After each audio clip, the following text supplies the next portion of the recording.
తిరిగి బీసీఎన్ న్యూస్కి స్వాగతం. కూటమి ప్రభుత్వం వచ్చాకే పల్నాడు జిల్లాలో ప్రగతి పురోగతులు పెడుతుందని పౌర ప్రజాప్రతినిధులు ఉద్ఘాటించారు.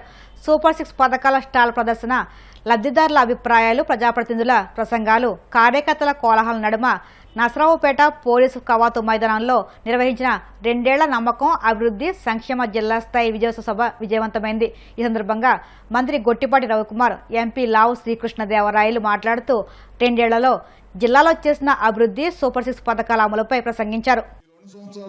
మనం ముఖ్యమంత్రిగా నారా చంద్రబాబు నాయుడు గారు, అదేవిధంగా ఎన్డీఏ గవర్నమెంట్ ఏదైతే అపోజిషన్ లో ఉన్నప్పుడు మనం ఏదైతే హామీలు ఇచ్చామో అవన్నిటిని కూడా నెరవేర్చుకుంటూ ముందుకెళ్తుంది ఈ ప్రభుత్వం. ముఖ్యంగా ఇందాక అందరు పెద్దలందరూ కూడా విషయాలన్నీ కూడా చెప్పారు ఏమేం చేశామని. సంక్షేమాన్ని, అభివృద్ధిని రెండింటిని కూడా చేసుకుంటూ ముందుకెళ్తా ఉంది. జగన్మోహన్ రెడ్డి మొన్న ఈ మధ్య మాట్లాడుతూ ఉన్నాడు, నేను ఒక్కనే చేశాను సంక్షేమం, మనం చేయట్లేదు అన్నట్టుగా చెప్పుకొస్తున్నాడు. ఆ పార్టీ ఎప్పుడు కూడా అబద్ధాలు, దుష్ప్రచారాల మీదే ఆధారపడి ఉంటుంది అనమాట. మనం ఏమన్నా చేసి చెప్పుకోవటంలో వెనకబడి ఉంటాం. అందుకని ఖచ్చితంగా ఇవాళ ఎన్డీఏ మీటింగ్ పెట్టుకొని మనందరం కూడా చేసిన ఈ 2 సంవత్సరాల్లో ఏదైతే మాట ఇచ్చామో అన్నిటిని కూడా ప్రజల్లోకి తీసుకెళ్లాలనే ఉద్దేశంతో ఇవాళ మనం ఈ కార్యక్రమం పెట్టుకోవడం జరిగింది. మనం ఇచ్చిన మాట ప్రకారం పెన్షన్లు ఏదైతే పెంచుతా అన్నామో అవి ఖచ్చితంగా పెంచాం. 4,000 చేశాం, 6,000 చేశాం. ఇందాక ఒక దివ్యాంగుడు మాట్లాడాడు, గతంలో నాకు 3,000 వచ్చేది, ఇవాళ 6,000 వచ్చింది అని చెప్పారు. కొంతమందికి 10,000 ఇస్తున్నాం, కొంతమందికి 15,000 ఇస్తున్నాం. ఈ ఇవ్వటమే కాకుండా మనం ఏప్రిల్ మాసం, మే మాసం పెన్షన్లు కూడా మన గవర్నమెంట్ వచ్చిన తర్వాత వాటిని కూడా కల్పించిన ప్రభుత్వం ఏదైనా ఉందంటే ఈ దేశంలో మనమేనమాట. ఇంకెవరు కూడా ఇవ్వాల. 33,000 కోట్ల రూపాయలు ఖర్చు పెడుతున్నాం పెన్షన్ల మీద.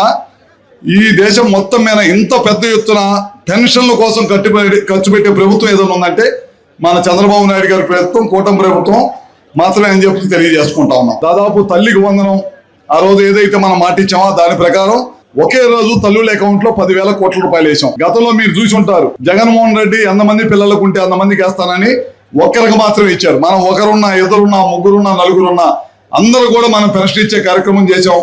ఇంటికి 3 గ్యాస్ సిలిండర్లు ఇస్తామని చెప్పాం. ఏదైతే చెప్పామో దాని ప్రకారం చేస్తున్నాం. ఉచిత బస్సు ప్రయాణం, దాదాపు కోట్లాది మంది ఇవాళ ఉచితంగా బస్సు ప్రయాణం చేస్తున్న సంగతి మీ అందరికీ తెలిసిందే. మొదటి సంతకం పెట్టాం డిఎస్సి ద్వారా దాదాపు 16,000 మంది పైచిలుకు మందికి ఉద్యోగాలు ఇవ్వటం జరిగింది అనమాట. ఇవన్నీ కార్యక్రమాలు గడిచిన 2 సంవత్సరాల నుంచి చేస్తున్నాం. ఇంకా రాబోయే రోజుల్లో చాలా మంది అడుగుతా ఉన్నారు, ఏమంటే మనం ఇల్లు ఒకటి, పెన్షన్లు ఒకటి, వాళ్ళు ఇంకా చాలా ఉన్నారని. తప్పకుండా ముఖ్యమంత్రి గారి దృష్టికి తీసుకెళ్ళాం.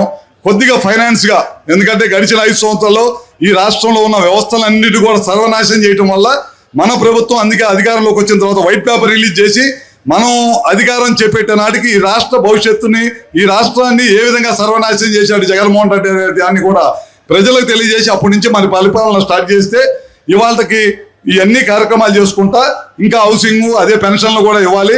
దాదాపు చాలా మంది గ్రామాల్లోకి వెళ్ళినప్పుడు అడుగుతున్నారు, వాటిని కూడా కొద్దిగా ఫైనాన్షియల్ గా సౌలభ్యం రాగాలంటే తప్పకుండా చేస్తామని ముఖ్యమంత్రి గారు చెప్పన్నారు. ఆ రెండుని కూడా తప్పకుండా చేస్తాం. ఇంకా ప్రజలకి ఏదైతే అవసరమో అవన్నీ కూడా చేయడానికి ఈ ప్రభుత్వం, ఎన్డీఏ ప్రభుత్వం, చంద్రబాబు గారి నాయకత్వంలో సిద్ధంగా ఉందని చెప్పి కూడా మరొకసారి తెలియజేసుకుంటూ, 2 సంవత్సరాల్లో పల్నాడు జిల్లాలో చాలా బాగా అభివృద్ధి జరిగింది. సంక్షేమ పథకాలు కూడా సక్రమంగా ఇంప్లిమెంట్ చేయడం జరిగింది. సంక్షేమ పథకాలు చూస్తే తల్లికి వందనం జిల్లాలో 2,64,000 మంది విద్యార్థుల తల్లుల ఖాతాలకు 397 కోట్లు జమ చేయడం జరిగింది. స్త్రీ శక్తి పథకం కింద ఆగస్టు నెల నుంచి 3,55,000 సారి మన మహిళలు ఉచిత ప్రయాణం చేశారు.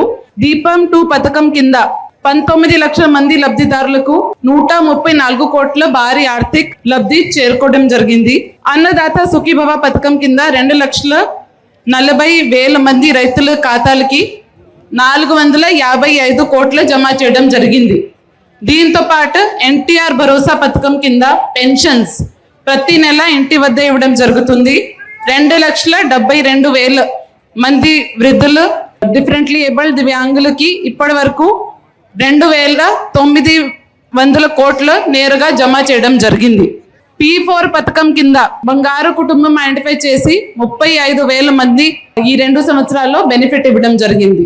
ఇదే కాకుండా మన జల్ జీవన్ మిషన్ వర్క్స్ కావచ్చు, సెంట్రల్ గవర్నమెంట్ నుంచి ఇచ్చిన స్కీమ్స్ కావచ్చు, అన్ని సక్రమంగా ఇంప్లిమెంట్ చేస్తున్నాము. వాళ్ళు ఇచ్చిన టైం లైన్స్ ప్రకారం మీరు కలెక్టర్స్ కాన్ఫరెన్స్ ఇవన్నీ చూస్తే పల్నాడు జిల్లా ఇస్ టాప్, అంటే సెంట్రల్ గవర్నమెంట్ నుంచి వచ్చిన ఫండ్స్ యూటిలైజేషన్ లో పల్నాడు జిల్లా ఫస్ట్ ర్యాంక్ లో ఉంది. ఎప్పుడు కూడా ఉప ముఖ్యమంత్రి జనసేన అధినేత పవన్ కళ్యాణ్ తన వీరాభిమాని నిరంజన్ కోరికను గంటల వ్యవధిలో నెరవేర్చి మరోసారి మానవత్వాన్ని చాటుకున్నారు. అరుదైన జన్యుపరమైన వ్యాధితో పోరాడుతున్న హనుమకొండకు చెందిన నిరంజన్ను పవన్ కళ్యాణ్ పరామర్శించిన విషయం తెలిసిందే.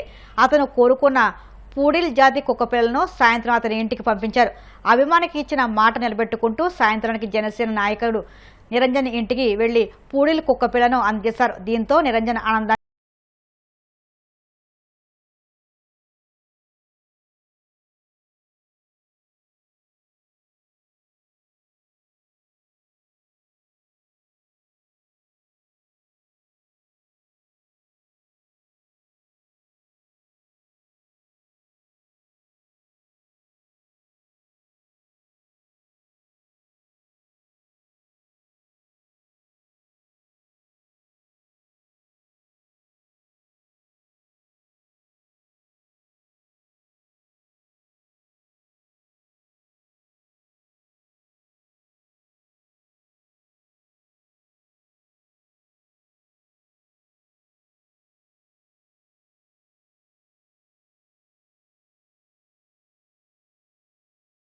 జాగ్రత్త చూసుకోవాలి. తిరుమల శ్రీ వెంకటేశ్వర స్వామి వారిని పలువురు ప్రముఖులు దర్శించుకున్నారు. వీఐపీ విరామ దర్శన సమయంలో MLA Peddireddy Ramachandrareddy, Telangana additional secretary CH Sivalingaiah, Telangana MLA Madan Mohan Reddy, actor Ajay Ratnam వేర్వేరుగా స్వామివారి సేవలో పాల్గొని మొక్కులు చెల్లించుకున్నారు. దర్శనానంతరం వీరికి రంగనాయకల్ మండపంలో వేద పండితులు వేదాశీర్వచనం అందించగా ఆలయకాల స్వామివారి తీర్థప్రసాదం అందజేసి పట్టువాసన సత్కరించారు.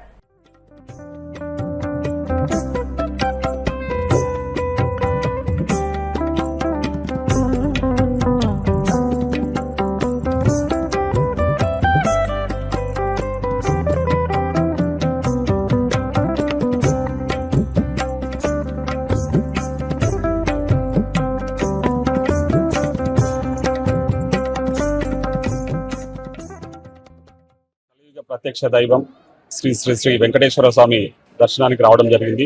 ఆ స్వామివారి దర్శనం భాగ్యం అనేది ఎంతో అదృష్టంతో కూడుకుంటే తప్ప జరగదు.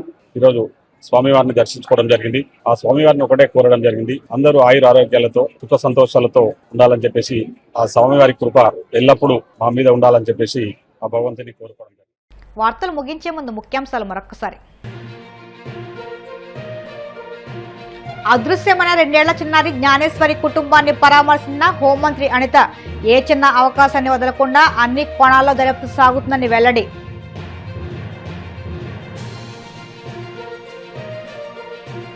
టీడీపీ నాయకులు తనపై ఒక ప్రణాళిక ప్రకారం అబద్ధాలతో దుష్ప్రచారం చేస్తున్నారు. మాజీ మంత్రి గుడివాడ అమర్నాథ్ మండిపాటు.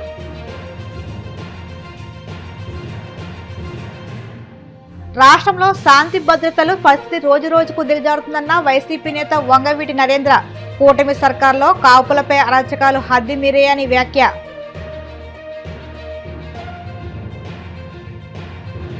తిరుమల శ్రీవారిని దర్శించుకున్న పలువురు ప్రముఖులు, ఆలయ మర్యాదలతో స్వాగతం పలికిన అధికారులు. ఈ వార్తలు ఇంతకు సమాప్తం. మరిన్ని వార్తల కోసం BCN digital YouTube channel, Facebook పేజీని ఫాలో అవ్వండి. అప్డేట్ వార్తల కోసం ప్లీజ్ సబ్స్క్రైబ్.